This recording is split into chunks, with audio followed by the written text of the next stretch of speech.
Nasa National State of Energy Emergency na tayo mga kababayan ha.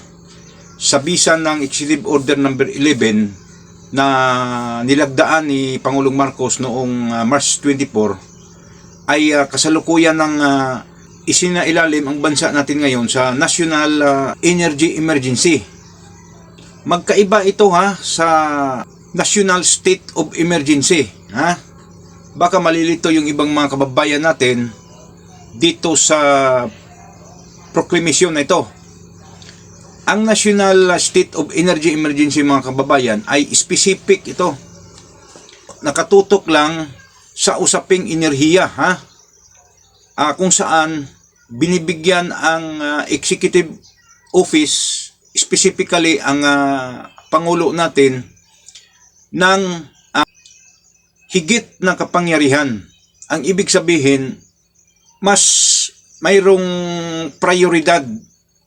Hindi kagaya sa hindi pa dineklara ang State of Energy Emergency kung saan ang bawat hakbang ng gobyerno natin ay sumusunod sa mga naaayong proseso sa pag-angkat ng petroleum products natin, sa pag-angkat, sa pag-monetize, sa pag-budget, lahat ng mga legal na pamamaraan sa proseso na hinggil sa pag-angkat ng petroleum products natin mga kababayan at saka yung enerhiya ay sumusunod sa nakatakdang proseso.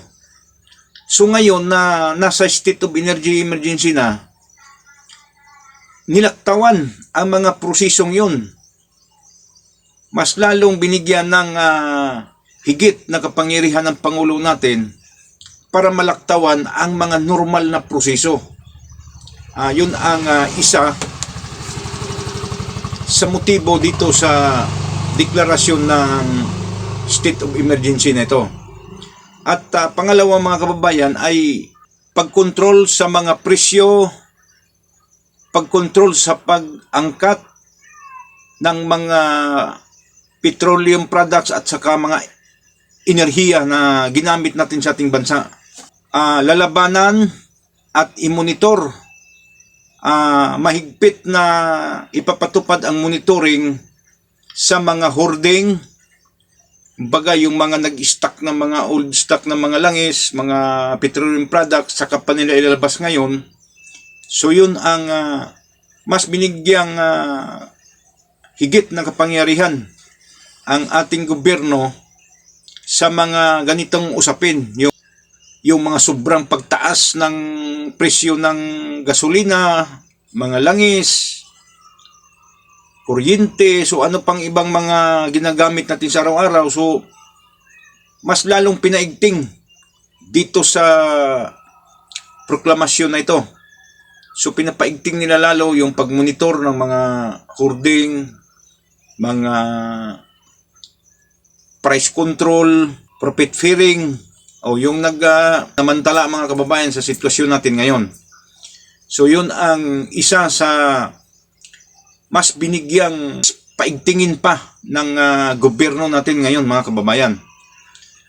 At itong pagtipid at pag-ipon ng mga petroleum products natin at iba pang mga produktong pang-enerhiya mga kababayan. So conservation and consumption. So ito yung isa sa mga special na mga programa dito sa pagdeklara ng emergency na to.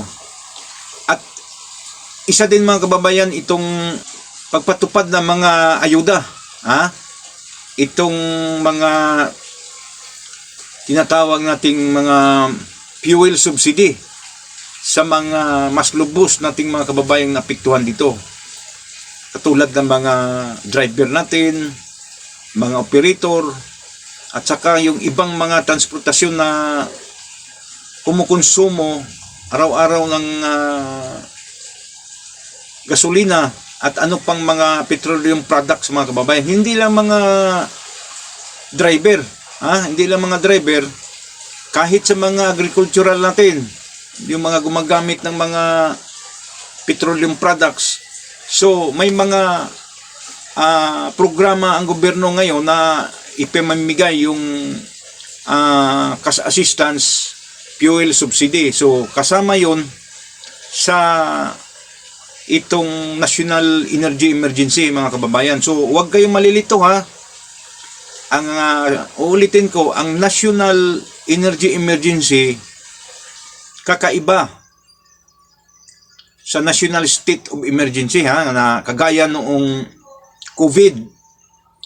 So nung time na mayroong pandemic, yun nasa State of National Emergency tayo noon, kung saan pareho ang kapangyarihan ng Pangulo natin na lahat ng mga normal procedures sa pag-transact ng mga transaksyones, mas pinapriority, mas pinapabilis, hindi na dumadaan doon sa normal process. At isa pa sa kaibahan dito, mga kababayan, walang intervention sa military ha. No military intervention dito, di kagaya noong National State of Emergency na may mga military intervention. So nakikita natin na medyo may mga maraming kasundaluhan, kapulisan na nag-augment sa iba't ibang lugar ng ating bansa, mga kababayan. At sila ang nagpapatupad ng peace and order situation sa bansa natin noong mga kasagsagan ng pandemic. Kung natatandaan ninyo na mayroon tayong pinapatupad sila na mga mahigpit na mga protocols, safety protocols, guidelines. So, iba ito ngayon. Walang military intervention ito. Ang National State of Emergency, may military intervention yun. Kagaya ng mga, limbawa, mag-declare ang Pangulo natin ng National State of Emergency kapag may rebellion, insurgencies, massive calamities, yung mga devastating na massive na calamities, tuloy-tuloy ang mga kalamidad, rebellion, insurgencies, civil war. So yon ang National State of Emergency. Hindi ito ha, hindi ito katulad ng sinasabi ko. Baka malilito kayo. Itong National State of Energy Emergency ay specific ito sa usaping pang-enerhiya lang. So walang military intervention dito. Baka malilito kayo ha.